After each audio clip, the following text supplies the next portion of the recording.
and they're coming in, they're going to spend a lot of money to come in. They're going to pay, as opposed to walking over the borders, and they're going to pay $1 million. The corporation's going to pay $2 million.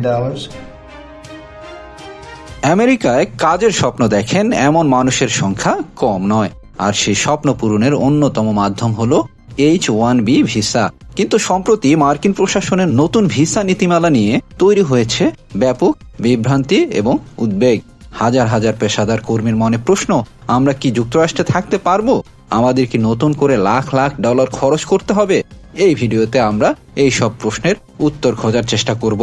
আমরা জানবো H-1B visa কি, এর নতুন নিয়মগুলো কি, আর কাদের জন্য এই নিয়ম প্রযোজ্য হবে আর কাদের জন্য নয়। তাহলে চলুন শুরু করা যাক আজকের এই গুরুত্বপূর্ণ আলোচনা। সহজ কথায় H-1B ভিসা হলো এক ধরনের নন ইমিগ্রেন্ট ভিসা, যা যুক্তরাষ্ট্রের কোম্পানিগুলোকে বিশেষায়িত দক্ষতা সম্পন্ন বিদেশি কর্মীদের নিয়োগ দেওয়ার সুযোগ দেয়। সাধারণত বিজ্ঞানী, প্রকৌশলী, কম্পিউটার প্রোগ্রামার এবং অন্যান্য টেকনিক্যাল পেশাজীবীদের জন্য এই ভিসা খুবই জনপ্রিয়। এই ভিসার প্রাথমিক মেয়াদ 3 বছর, যা পরবর্তীতে বাড়িয়ে সর্বোচ্চ 6 বছর পর্যন্ত করা যায়।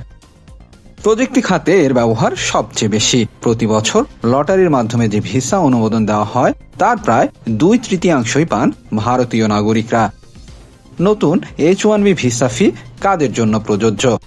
সম্প্রতি মার্কিন প্রশাসন H-1B ভিসার জন্য $1 লাখ ফি ঘোষণা করে।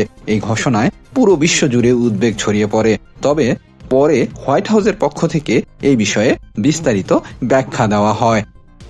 এই $1 লাখ ফি শুধুমাত্র নতুন ভিসার জন্য আবেদনকারীদের জন্য প্রযোজ্য হবে, অর্থাৎ যারা নতুন করে H-1B ভিসার জন্য আবেদন করবেন তাদের প্রত্যেক আবেদনের জন্য এই ফি দিতে হবে।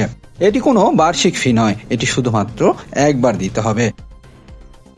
মার্কিন প্রশাসন স্পষ্ট করে জানিয়ে দিয়েছে এই নতুন ফি সবার জন্য প্রযোজ্য নয়।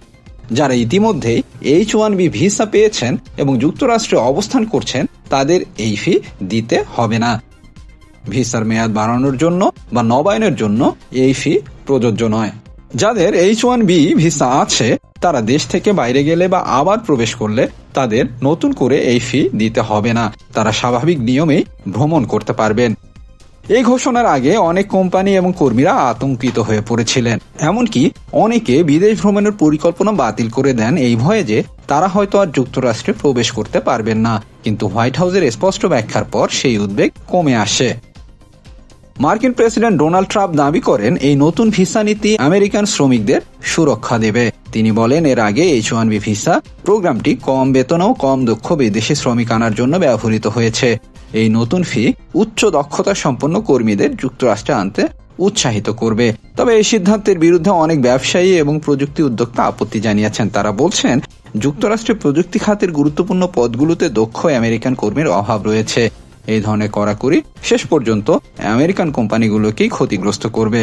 নতুন এই ভিসা নীতি আপাতত শুধু নতুন আবেদনকারীর জন্য প্রযোজ্য হলেও এর ভবিষ্যৎ নিয়ে আইনি চ্যালেঞ্জ আসতে পারে বলে ধারণা করা হচ্ছে।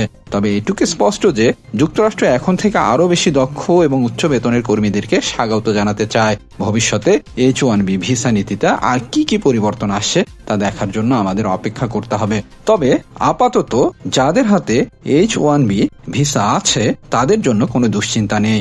এই বিষয় নিয়ে আপনার কোনো মতামত থাকলে কমেন্ট সেকশনে জানাতে পারেন। সাবস্ক্রাইব করুন দ্য রিপোর্ট.লাইভ চ্যানেলটি আর আমাদের সঙ্গেই থাকুন।